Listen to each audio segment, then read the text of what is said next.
Viewers আসসালামু আলাইকুম। KH maths and ICT চ্যানেলের পক্ষ থেকে আপনাদেরকে স্বাগতম। আমরা আজকে দেখব কিভাবে শতকরা থেকে সহজেই সাধারণ ভগ্নাংশ এবং দশমিক ভগ্নাংশ প্রকাশ করা যায়। তো আমি 45%কে প্রথমে সাধারণ ভগ্নাংশে প্রকাশ করব। তো নিয়ম হচ্ছে 45 ইন্টু পার্সেন্ট মানেই হচ্ছে 100 ভাগের 1। আমরা এখন 45 এবং 100-র মধ্যে ভাগ করব।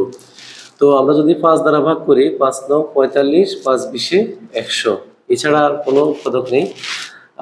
তো আমরা কি পেলাম? 9 কে 9, তার মানে হচ্ছে 20 ভাগের 9। এখন 20 ভাগের 9কে আমরা দশমিক ভগ্নাংশে প্রকাশ করব।